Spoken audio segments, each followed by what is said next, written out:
Bom, gente, então muito boa tarde. Acho que eu não conheço ninguém aqui, a gente ainda não teve essa oportunidade de se encontrar, nem na vida odontológica e nem na vida de cursinho. Então eu vou me apresentar para vocês, mas eu vou pedir a liberdade de sempre falar com o pessoal do online em casa, porque eu, enquanto aluno online, eu fico carente e eu gosto desse approach do professor. Então, e aí, pessoal do online, sejam bem-vindos, mais uma aula de ortodontia. Força na peruca e vamos em frente, porque estudar em casa é osso, mas eu sei que você que quer passar, você vai conseguir chegar até o final dessa aula. Então, hoje a gente está reunido aqui para abordar principalmente o conteúdo para a prova da Marinha. Eu vou começar com uma breve apresentação. Eu sou graduada em odontologia pela Universidade Federal Fluminense, me chamo Dariane. Sou especialista em ortodontia pela Pré-Odonto Centro de Estudos e Pesquisas. Fiz meu mestrado em odontologia com área de concentração em ortodontia na Universidade Norte do Paraná e atualmente sou oficial dentista temporário do Exército. Então eu vim correndo de lá para conseguir chegar aqui em tempo e passar para vocês um pouquinho da minha experiência. Como nós temos muitos ortodontistas presentes aqui hoje, então acho que vai ser mais uma conversa do que uma troca do que eu expondo conhecimentos. Me parem a qualquer momento que vocês quiserem, que precisarem. Eu acho que para concurso a gente tem sempre uma experiência para passar. Então eu gosto de começar as minhas aulas sempre com uma citação, uma frase motivacional. E eu acredito que é bem isso que essa frase foi atribuída a Woody Allen e diz o seguinte: 90% do sucesso se baseia simplesmente em insistir. Gente, eu sou a prova do que eu estou falando. Eu tento concurso há 4 anos. E esse ano eu estou no processo seletivo do CADAR, mas eu sou quadro reserva da vaga, eram 2 vagas, eu estou em 5º lugar. Então, assim, eu acredito que se a gente tentar muito insistentemente, se tiver na nossa história, a gente chega lá. Então, por mais que bata aquele cansaço, aquela sensação de que nada está favorável, é aí que a gente tem que se fortalecer no nosso desejo. A menos que a gente veja que não é aquilo que a gente quer e parta para um novo sonho. Então, o edital da Marinha foi publicado em 12 de junho, aborda esses temas: crescimento da face, arcos dentários, oclusão normal nas dentições decídua, mista e permanente, diagnóstico ortodôntico, classificação e terminologia de maloclusão, alterações adquiridas e desenvolvimento dos dentes, estruturas bucais associadas e etiologia dos problemas ortodônticos. Bom, a referência bibliográfica que foi lançada no edital para a parte de generalistas, e é bom a gente deixar isso claro, que a aula de hoje não é para especialistas. O conteúdo do especialista é imenso, então não dá para a gente abordar em uma aula. Hoje a aula vai ser focada para a parte de geral. Que, assim, fazendo um levantamento estatístico das provas de Marinha, normalmente, é porque mudou agora, né? O conhecimento específico está dividido com o conhecimento geral, mas anteriormente eram 50 questões de conhecimento geral, inespecífico, e em média, com sorte, caíam 2 questões de orto. Mas já houve ano em que não caiu nenhuma e houve ano em que teve uma questão de orto. Então, a bibliografia anterior indicada era o Moyers, então a gente vai mudar um pouquinho o nosso panorama para a gente seguir de acordo com o edital. Então, vamos começar abordando o sistema Engel. Sistema Engel de maloclusão. Para conhecimento geral, Engel foi o pai da ortodontia e ele definiu o conceito de maloclusão na dentição natural. Nesse conceito de maloclusão, ele definiu que os molares superiores eram a chave para a oclusão. Então, é importante destacar essa frase aqui, porque houve uma questão que a gente vai ver mais à frente que tem uma pegadinha. Então, gravem esse conceito de que os molares superiores são a chave para a oclusão. A cúspide mesiovestibular do primeiro molar superior oclui no sulco vestibular do primeiro molar inferior. Como assim, Dariane? Não estou entendendo nada. Então, gente, eu juro que eu tento desenhar, mas eu sou horrível. Mas vamos tentar. Então, está aqui o primeiro molar superior e está aqui o primeiro molar inferior. Molar sup, molar inf. Então, o que ele quer dizer? Ele quis dizer que a cúspide mesiovestibular do primeiro molar superior, ela oclui no sulco vestibular do primeiro molar inferior. Tá claro? Oclusão normal, então, ela é definida pela relação molar mais os dentes numa linha curva de oclusão suave. Linha curva de oclusão suave. O que o prof te fala sobre isso? Bom, daqui a pouco eu vou passar o conceito bem esclarecido sobre linha curva de oclusão suave. Mas destaquem aí na apostila de vocês esse conceito de oclusão normal, isso também já foi questão de prova. Classificação de Engel. Então, Engel, ele não dividiu a maloclusão em 3, como se costuma pensar. São 4 as classificações. A classificação de Engel, ela se divide em 4.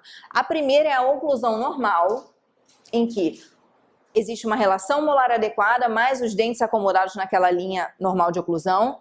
Existe a maloclusão de classe 1, maloclusão de classe 2 e classe 3.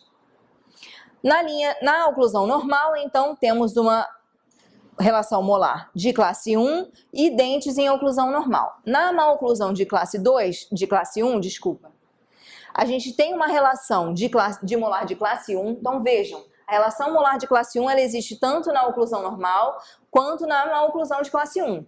Mas os dentes na maloclusão de classe 1 não estão numa linha de oclusão normal. Então vai ter ali uma irregularidade dentária, vai ter uma discrepância positiva, um diastema. Na maloclusão de classe 2, quem é a chave para oclusão? É o molar superior. Então, na maloclusão de classe 2, o molar inferior ele se encontra distalizado, ou seja, para trás do molar superior. Então, adotem isso como ponto de referência. O ponto de referência é o molar superior. E na maloclusão de classe 3, o molar inferior encontra-se mesial em relação ao molar superior. Dúvidas? Podemos passar? Então, a linha de oclusão é uma curva suave que permeia a fossa central dos molares superiores e passa pelo cíngulo do canino e dos incisivos no arco superior. Então, imaginem aquela parábola, passando pela fossa dos molares e permeando ali a parte palatina do canino e dos incisivos no arco superior. Já no arco inferior, ela passa pelas cúspides vestibulares dos molares, então não mais na fossa central, e as bordas incisais dos demais dentes inferiores. Deu para entender? Aqui está a ilustração. Então, essa aqui é a linha curva, é a linha de oclusão do arco superior, a linha vermelha, e a linha verde é a linha de oclusão representativa do arco inferior. Ok? Então, bônus, essa questão não está aí na apostila de vocês, essa questão foi do CADAR 2016 e vocês vão reparar ao longo da aula que existe uma deficiência de questões da Marinha. Então eu estou ansiosamente aguardando essa prova desse ano, porque acho que a abordagem vai mudar bastante. Então nós vamos pegar provas anteriores de outros concursos militares para a gente ver como isso é cobrado. Porque tanto em todas as questões que eu me baseei, os editais tinham como referência o Profit. Então é por isso que a gente vai seguir esse caminho. CADAR 2016. A primeira classificação ortodôntica útil, ainda importante nos dias atuais, foi a classificação de Engel. E a classificação de Engel definiu a maloclusão em quantas partes? 4. Beleza. Com base nessa informação, qual das alternativas relata uma maloclusão de classe 2 de Engel? Então, antes da gente ver as alternativas, vamos raciocinar. Classe 2 de Engel, a gente sabe que o molar superior é a base. Então, o molar inferior ele vai estar para trás ou para frente? Vamos lá. Ó, alternativa A, molar inferior para mesial em relação ao molar superior. Isso é a definição de maloclusão de classe 3. Ó, então, se a gente pegar esse molar aqui, se ele tiver mesial, né? Aqui está a mesial. Então aqui ele está definindo essa maloclusão, molar inferior, mesial, molar superior. Aqui a gente tem uma condição de relação molar de classe 3. Molar inferior para distal em relação ao molar superior. Então ele está falando isso aqui, ó, que o molar, eu estou exagerando, tá, gente? Está dizendo que o molar inferior está aqui, distal em relação ao molar superior. Aqui a gente tem uma maloclusão com relação ao molar de classe 2. Aí olha a pegadinha. Canino inferior para distal em relação ao canino superior. Na maloclusão de classe 2, a gente tem alteração, normalmente, dos caninos, na classe 2 e na classe 3. Mas e aí? Estou na prova, que questão que eu marco? Porque, vamos lá, canino inferior para distal em relação ao canino superior também é uma maloclusão de classe 2. Mas aqui ele está falando de relação canino. E embaixo, canino inferior para mesial em relação ao canino superior. Então, ele está falando uma maloclusão de relação canino de classe 3. Qual questão que eu marco? É só a gente lembrar que ele está pedindo na questão a classificação de Engel. E na classificação de Engel, quem é a chave? O molar. Então, a alternativa correta, letra B. Pegaram o pulo do gato? Às vezes é uma dobrinha ali que faz a diferença.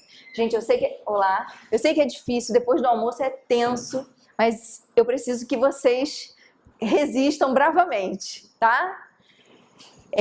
CADAR 2017, outra questão bônus. Considerando a classificação de más oclusões conforme Engel, em Profit 2013, que é exatamente a nossa base, relacione as colunas, a seguir assinale a alternativa que representa a sequência correta. Então ele quer classe 1, 2 e 3.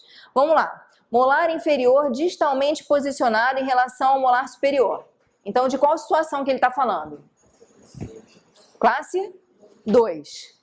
Molar inferior mesialmente posicionado em relação ao molar superior. Sem definição de linha de oclusão. 3. Relação normal dos molares, mas linha de oclusão incorreta. Opa, relação normal dos molares, a gente pensa em oclusão normal ou classe 1. O que vai dizer é a linha de oclusão. Então, linha de oclusão incorreta por mau posicionamento dentário, rotações ou outras causas. É classe 1. Então, alternativa correta, letra C. Agora sim, a chave de oclusão de Engel corresponde à relação oclusal entre primeiros molares. O exame da oclusão de paciente do sexo masculino, 14 anos, gente, eu coloquei um número grande de questões, porque eu acho que é aí que a gente aprende o conhecimento. Só que na apostila de vocês eu verifiquei que ela não fez atualização. Eu enviei a atualização por PDF e deu uma desformatada, foi sem o gabarito. Então depois eu vou abrir aqui a apostila, caso vocês queiram fotografar o gabarito, tá? Para ter. Ou então, se quiserem me mandar o e-mail, eu mando para vocês também o PDF da apostila sem problemas, tá bom? Então, o exame da oclusão de paciente do sexo masculino, 14 anos, mostra que o sulco mesial do primeiro molar inferior, permanente, se articula posteriormente à cúspide mesovestibular do primeiro molar superior permanente. Opa! Então, vamos lá. A cúspide, cadê? O sulco mesial do primeiro molar inferior, ele se articula posteriormente à cúspide mesovestibular. Então, por esse esquema aqui, ele está tratando de uma classe 2. Os incisivos centrais superiores encontram-se levemente em linguoversão, enquanto os incisivos laterais superiores estão inclinados em lábioversão. Então, para aqueles que não são ortodontistas, o que isso quer dizer? Dá para entender? Referências anatômicas, né? Então, vamos lá. Os incisivos centrais superiores, eles estão em linguoversão, ou seja, vertidos para a face lingual. E os incisivos laterais superiores estão inclinados em labioversão, ou seja, eles estão vestibularizados. Para os especialistas em ortodontia, o que ele quer dizer com essa caracterização de maloclusão? Classe 2, divisão 2. Isso aí. Classe 2, divisão 2. É o que caracteriza. Não que todo classe 2, divisão 2 vá ter essa característica, mas isso é o passo a passo. Então, o gabarito... Tá errado aqui, gente, não é subdivisão não, é letra A, tá? Então, gabarito, letra A. Eu queria que vocês fotografassem esse slide, pelo seguinte, dada a insuficiência da classificação de Engel para a vida clínica, no Profit 2013, ficou descrito por esses autores, Eckermann e Profit, um acréscimo à classificação de Engel. Veja bem, eles não mudaram a classificação de Engel, eles fizeram um acréscimo, uma complementação da classificação, abordando as seguintes características: aparência dentofacial, alinhamento, relação anteroposterior, aspecto transverso e aspecto vertical. Porque concorda comigo que classificar o paciente em classe 1, 2 ou 3, ou oclusão normal, a gente está avaliando só o aspecto antero-posterior. A gente não está considerando se esse paciente tem uma mordida aberta, por exemplo, se ele tem alguma deficiência vertical, se ele tem uma mordida cruzada, ou seja, se o perímetro transversal é alterado. Então, por isso, Akerman e Proft fizeram essa inclusão. Acho importante vocês colocarem aí nas anotações de vocês, porque assim, sei lá, vai que cai. Então, eu vou ficar com a consciência mais tranquila se vocês tiverem esse registro. Tá bom? Aqui é uma questão da Marinha de 2000 e não vou arriscar, não coloquei, não vou lembrar. Então, Proft e Fields descreveram um sistema de diagnóstico ortodôntico que consiste na classificação pelas 5 características dos traços dentofaciais. Olha aí, essa foi a última prova. Assinale a opção que apresenta a característica na qual são avaliadas as proporções faciais frontal e oblíqua, a exposição dos dentes anteriores, o perfil e a orientação da linha estética de oclusão. Então, tudo isso que ele mencionou aqui fala sobre o quê? Vamos lá nas opções. Aparência dentofacial, alinhamento, aspecto antero-posterior. Vamos voltar no quadro? Vai ficar mais fácil. Olha a definição que ele deu para aparência dentofacial. Proporções faciais, frontais e oblíquos. Então, ele olha o paciente naquela documentação ortodôntica num aspecto frontal, num aspecto lateral. Se ele quiser num aspecto oblíquo também, é só ele inverter a cabeça do paciente e fazer o registro. No Proft, ele fala que o registro não precisa ser só estático, ele pode ser cinético também. Eles usam como recurso lá um vídeo. Então, eles avaliam o paciente fazendo o posicionamento de cabeça, para avaliar outras assimetrias, para avaliar o paciente em movimento. Não vou entrar nesse mérito com vocês aqui, mas está lá descrito, tá bem? Então, qual é o gabarito? Aparência dentofacial. Concorda comigo que no aspecto antero-posterior, a classificação de Engel já fazia? Agora, quando a gente fala sobre alinhamento, a gente pormenoriza isso. A gente fala sobre discrepância de incisivos, fala sobre diastemas.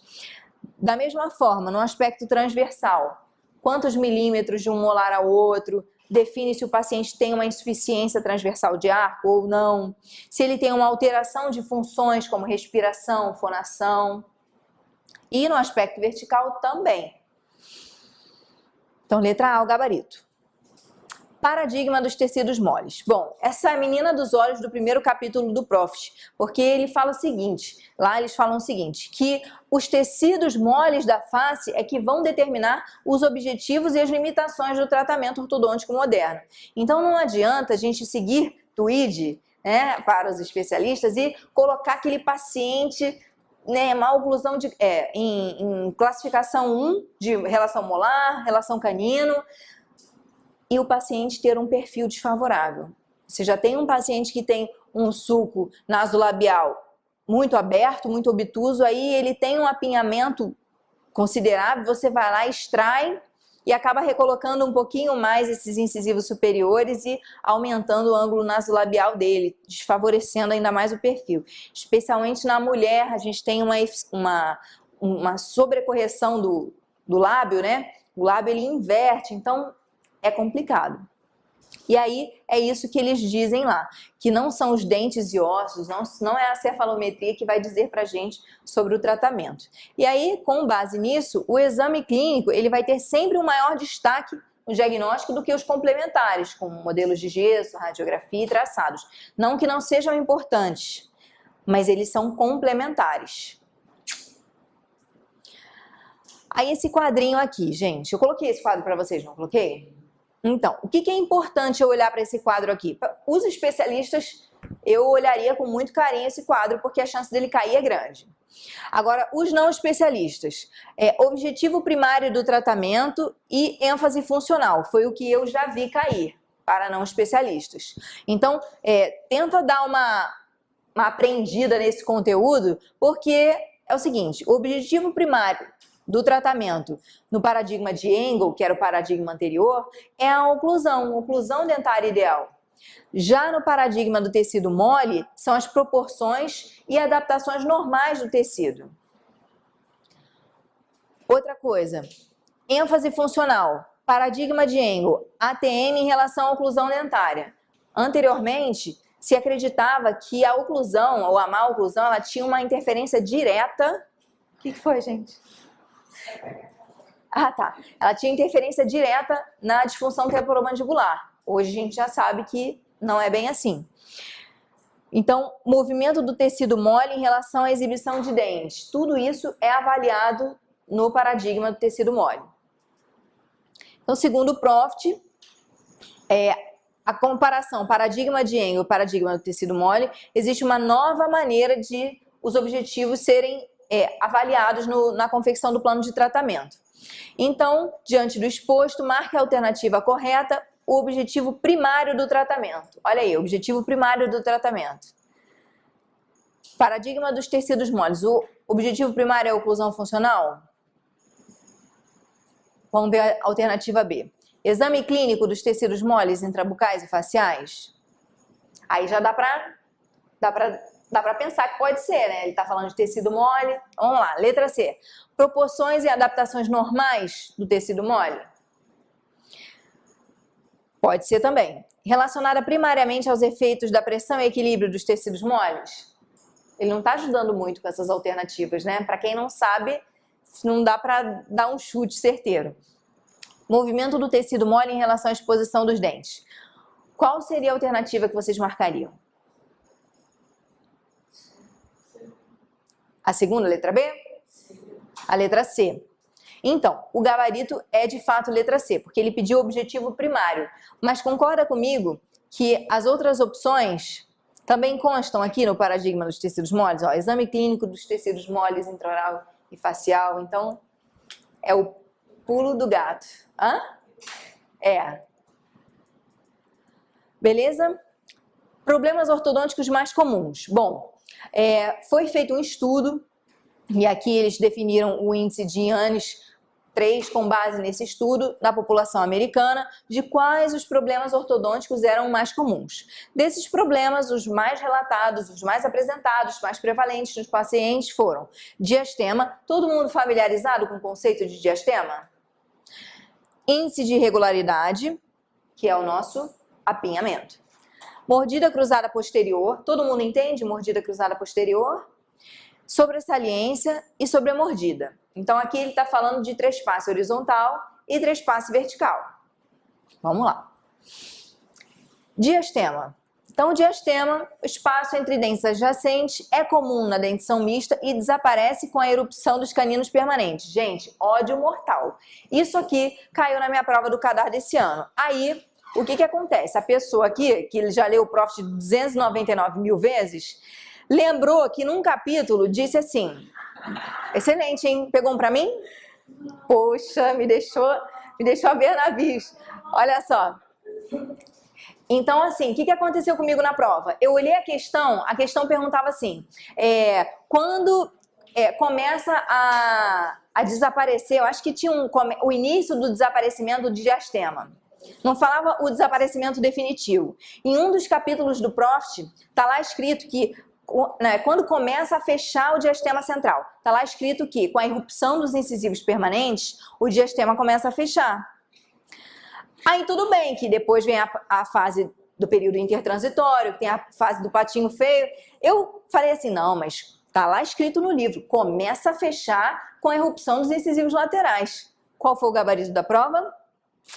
Erupção dos caninos permanentes. E eu entrei com recurso. Entrei com recurso porque eu falei, pô, isso é uma coisa que está... tem duas respostas no mesmo livro, ele fala, do jeitinho que eles colocaram lá, tinha num capítulo, e o gabarito pago tinha também em outro capítulo. Então, na minha ideia, tinham que ser válidos tanto o incisivo lateral quanto os caninos permanentes. Porque eles colocaram lá, então deram esse mole e eu entrei. Achei que ia ganhar. Não ganhei a questão. Por que eu não ganhei a questão? Porque esse ano o edital do CADAR não tinha livro. Tinha só os pontos, os assuntos a serem abordados. Então, na verdade a banca é soberana e chora, me liga. Foi isso. E a minha diferença de colocação para o primeiro colocado foi uma questão. Então, assim, gente, o concurso, e vou dizer para os ortodontistas de plantão, a maior média do CADAR foi de orto. Disparado. Não porque a prova estava mais fácil, mas porque os ortodontistas estão com sangue nos olhos. Então, assim, é o detalhe do detalhe. Mas aí vou chorar umas pitangas aqui ao longo da aula com vocês, dividir a minha experiência, mas grava esse conceito aqui. A correção do diastema, esse também é um conceito importante. A correção espontânea, ela ocorre se esse diastema tiver até 2 milímetros. Oi? A minha também. A minha também. Graças a Deus tem ortodontia na nossa vida, né? Eu usei a EB, gente. Assim, eu sou, graças a Deus, um milagre. Negros apresentam mais que o dobro de propensão a ter um diastema de linha média do que brancos. Já houve uma questão, eu não sei se eu coloquei aqui, não, que falava o seguinte, sobre uma das alternativas de VOF, era falando sobre a diferença racial, se existia uma predisposição de maloclusão entre as raças. Sim, existe. Tá? Então, os negros apresentam mais que o dobro a propensão de ter um diastema. Se a gente estivesse falando de exército, esse ano não abriu o exército, mas o exército perguntaria assim, sei lá, marque VOF. Os negros apresentam o dobro da propensão de ter um diastema? Os negros apresentam mais que o dobro ou menos que o dobro? É assim que é cobrado no exército, porque eles gostam de números. Cara, meu coração é verde oliva, né, gente? Eu tô lá no exército firme e forte, mas a prova é surreal. A prova é surreal. Eu fiz uma vez só exército. Foi muitos anos e eu lembro que caiu história. Caía história. Teve um ano que caiu. Foi o ano que o curso foi lá em Brasília, na Bahia, Salvador. Mas agora mudou. Agora é aqui no Rio. Então não cai mais história. Graças a Deus, né, gente? Índice de regularidade dos incisivos. Então, esse índice de regularidade é a medida em milímetros do ponto de contato de cada incisivo onde ele deveria encostar. Então, essa soma aqui vai dizer sobre o índice de regularidade. Mordida cruzada posterior. Dá para ver bem essa ilustração aqui? Só para eu me atualizar, vocês três, na verdade. São ortodontistas, não? Eu sou orto, mas eu tô tentando rádio. Tá. Então tá bom. E você, qual a sua especialidade? Sou implante, eu tô fazendo pé. Ué, gente, que coisa linda. Por quê? Eu não entendi. Eu fiz rádio. Não, eu tô falando, se é orto, Não, né? Graças assim, eu admiro. Eu admiro os implantodontistas. Graças a Deus, né, gente? Cada um no seu quadrado ali. Você é o quê? Sim, um dia, quem sabe? Você é o quê? Implante. Implante e pério também. Excelente. A gente trabalha muito junto, né, gente? Hoje o paciente adulto procurando consultório, eu tenho infinitos casos multidisciplinares. Eu, além de ser do exército, eu também trabalho no meu consultório e de madrugada eu estudo para concurso. E vamos que vamos, né? E tem um bebê de 1 ano e 3 meses também. Coisa linda da minha vida. Hoje eu não trouxe foto dele. Na aula de Orto 2 tem uma foto dele, porque ele tem um diasteminha, gente. Ele tem um arco de Balme tipo 2, que é uma coisa linda. Uma coisa linda. Então, arco de Balme tipo 2, só já que veio isso na minha mente, vou falar. É aquele arco na dentadura decídua que ele é multidiastemado, né? Tem várias separaçõezinhas. Então, amor, né? Eu chamo ele de meu Bob Esponja. A mordida cruzada posterior, ela geralmente reflete um arco mais estreito. Porque se a gente medir o perímetro transverso do arco superior com o perímetro transverso do arco inferior, a gente vai perceber que o inferior é maior. Então, eu sempre gosto de usar aquela analogia da caixa de sapato, quando a tampa é menor que a caixa. Então, a tampa no arco superior é menor e aí vai configurar uma mordida cruzada posterior, podendo ser anterior também, dependendo da severidade. Tá bem? Tô falando muito rápido, gente? Me digam aí. Pode ser unilateral, pode ser bilateral e pode ser unilateral por desvio funcional. Às vezes... Sim, é mordida cruzada posterior unilateral ou mordida cruzada posterior bilateral. Mas às vezes, na maioria das vezes, existe um desvio funcional e aí ela se configura para um lado só. Entendeu? Me digam aí da experiência de vocês também, gente. Em consultório, me acrescentem, tá? Sobressalência. Então, a gente vai falar sobre trespasse horizontal dos incisivos. Pode ser positivo ou pode ser negativo. Então, dá para todo mundo entender sobre trespasse horizontal? Overjet? Todo mundo familiarizado com esse conceito? A distância da borda incisal do incisivo superior até o incisivo inferior. Isso pode ser positivo, ou seja, Olá, tudo bem? Num trespasse horizontal normal, ou pode ser negativo, quando a mordida cruzada é anterior. Ok? Sobressaliência. Sobressaliência, gente, eu coloquei a figura errada aqui.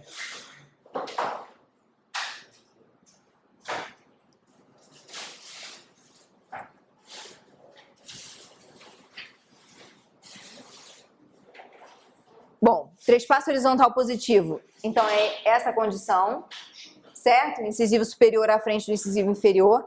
De 2 a 3 milímetros é considerada normal. Não sei se a Marinha vai perguntar sobre isso, mas coloquei aí como referência. Uma dica que eu coloco para vocês é que sempre que tiver números, destaca com uma cor só. Usa, por exemplo, azul. Usa aquela cor azul só para mostrar números, porque isso cria uma memória fotográfica na gente absurda. Então, quando estiver lá na questão, vocês vão lembrar. Caramba, eu lembro que era assim e a tendência é acertar. Então, tenta destacar do que vocês já destacaram, só os números, tá? A gente tem que apertar para todos os lados, né, gente? Destacar o que é mais importante. Aí você vê aquele carnaval, né? É isso, que é mais importante, só tudo, né? O que não está destacado, acaba se destacando. Acaba se destacando. Trespasse horizontal negativo. Incisivos inferiores à frente dos superiores. Então, aqui, para treino, a gente tem uma relação molar de classe 3, porque o molar superior, ele está distal em relação... Não, o molar inferior, ele está mesial em relação ao molar superior. A relação é sempre molar superior. Ok? Atenção! Aí acende a luzinha e ilumina esses conceitos aqui. Infância versus vida adulta. Quanto mais velho o paciente, maior poderá ser o índice de regularidade dos incisivos. Tá? Porque com o tempo, a gente chama que é a ruga da boca, o apinhamento, né? Com o tempo, o perímetro intercaninos, ele reduz e aí existe uma tendência de apinhamento no arco inferior. Essa é uma das justificativas, mas existem outras que a gente vai ver mais à frente. E quanto mais adulto, menor o trespasse horizontal severo. Então, isso está relacionado ao crescimento mandibular.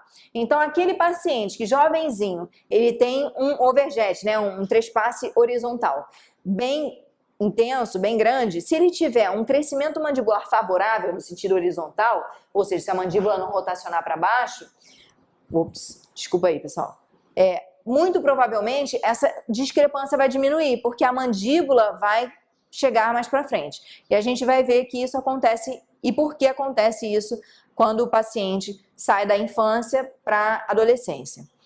Mordida profunda é muito mais prevalente que a mordida aberta, mas as relações verticais variam muito entre os grupos raciais.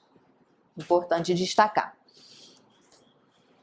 Trespasse horizontal maior que 3 milímetros e trespasse horizontal negativo indicam problemas anteroposteriores na direção de classe 2, ou seja, mais que 3 milímetros de overjet, trespasse horizontal, indica um problema de classe 2. E aí é o contrário daquela classe 2 de visão 2 que a gente viu no início da aula. Isso configura caracteristicamente um paciente classe 2 de visão 1.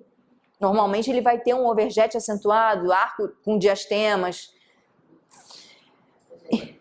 E o paciente da classe 3, normalmente ele tem um trespasse horizontal negativo. Tá bem? Quem precisa de tratamento, gente? Então, a maloclusão, ela pode causar 3 problemas, segundo os autores. Tudo isso que eu tô falando, gente, de acordo com o que está escrito lá no livro. Não necessariamente são verdades absolutas para a nossa clínica, para a nossa prática, mas para concurso a gente tem que educar o nosso conhecimento, porque muitas vezes a gente erra uma questão por saber clinicar, ok? Então, ele aborda o seguinte, que os pacientes procuram por tratamento ortodôntico por conta da sua aparência, então o aspecto social envolvido, problemas com a função oral, então eu tenho problema de mastigar, eu tenho para mastigar, para falar, principalmente arcos diastemados, que a pessoa cospe muito quando fala, eu tenho uma dorzinha aqui na articulação, normalmente a pessoa fala assim, eu tenho ATM, né? Eu tô com ATM estranha, susceptibilidade maior ao trauma. Então, quando a gente fala de susceptibilidade maior ao trauma, a gente está falando de que tipo de paciente? aquele paciente classe 2 com trespasse horizontal aumentado. Quanto maior for o overjet dele, maior o risco de trauma. Os dentes vão estar à frente do que deveriam, sem a proteção mutuamente estabelecida. Então, o risco de trauma nas bordas incisais aumenta bastante. Doença periodontal, suscetibilidade ao trauma, doença periodontal quando o paciente tem dificuldade de higienizar e a própria doença cárie, tá bem? Marque a alternativa correta sobre o índice de Yannes 3. Então, lembra daquele índice? O que o índice de Yannes 3 definiu? Quais são as maloclusões mais prevalentes? Então, pontuou as características da oclusão normal, linha de oclusão em relação molar? Quem fez isso aqui? Engel, né? Definiu como oclusão, o conceito de oclusão normal. Eu, quando estudo para concurso, eu gosto sempre de, ao lado das alternativas, se estiver errado, dizer o que está certo. E se estiver certo, grifar. Porque isso também é um método bom de pegar o conhecimento. A realidade da maioria das pessoas, dos dentistas, é que a disponibilidade para estudo não é 100%. Existem poucas pessoas que conseguem fazer dessa forma e aí tem maior chance de ler tudo o que é cobrado nos concursos. Mas para os réis mortais, e eu me incluo nisso, tudo que é chance de aprendizado a gente tem que segurar, porque é difícil ler tudo ao pé da letra. Tá bem? Então, volta e meia eu vou falar sobre isso com vocês. Definiu as características mais comuns da maloclusão, sendo elas irregularidade de incisivos, diastema, mordida cruzada posterior, além de medir trespasse horizontal e vertical. Gente, isso aqui é lindo, né? A definição do índice de Yannes 3. Observou que a prevalência do trespasse vertical negativo não sofre variação entre os grupos raciais. Olha aí, sofre ou não sofre? Sofre, né? Avaliou os indivíduos norte-americanos para estabelecer uma hierarquia quanto à necessidade de tratamento. Não, isso é outro índice. Então, o índice de Yannes 3, esse é o gabarito, letra B. Tipos de tratamento, seleção baseada em evidências. Então, é o seguinte, os procedimentos, o conhecimento de maneira geral, ele deve ser adquirido com base em evidência científica clara. Então, aqui a gente vai falar sobre pirâmide, aquela pirâmide que fala sobre o que vale mais como índice de evidência científica. Não adianta a experiência é muito importante, mas como validade científica, essa é a hierarquia. Então, eu coloquei para vocês esse quadro, né? Só para vocês saberem, a meta-análise e os estudos múltiplos estão no topo da pirâmide e a opinião não fundamentada de especialista, por mais que seja interessante a gente saber, ela não tem validade científica perto de outros estudos, por exemplo, como o estudo clínico randomizado. Então, essa é a ordem, tá? A ordem crescente da evidência de eficácia clínica. Beleza? Mas Dariane, você já viu alguma questão? Não, nunca vi. Se alguém vir, me conta, porque eu nunca vi. Índice de necessidade de tratamento ortodôntico. Então, o índice de necessidade de tratamento separou em 5 graus esses pacientes. Desde o paciente sem necessidade até o paciente com um índice extremo de necessidade de tratamento. O que eu gostaria que vocês olhassem aí com carinho para esse quadro? A realidade é que vai ser muito difícil decorar o quadro. Primeiro que esse quadro aqui fui eu que fiz, é um resumo do que está escrito lá no livro. Tá? Ele não é um quadro do livro mesmo. Mas eu tentei separar da seguinte forma. Então, o que ele fala para cada índice de necessidade de tratamento sobre sobressaliência? Sobre sobressaliência invertida, né? Que é a mordida cruzada. Sobre mordida aberta, mordida cruzada posterior, outros. Sobre os dentes. Isso aqui para todos, tanto generalistas quanto especialistas. Olhem com muito amor. Porque, por exemplo, o que diferencia o grau 5 do grau 4?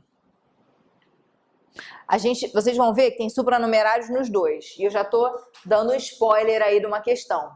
Tem supranumerários nos dois, mas sempre que tiver anquilose, aí é grau 5.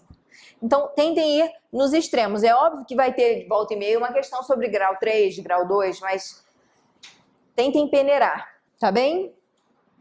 E aí, gente, eu não vou ficar me retendo muito nesse quadro, ele é um resumo bem definido do que está escrito lá no livro, em várias folhas. É importante vocês olharem.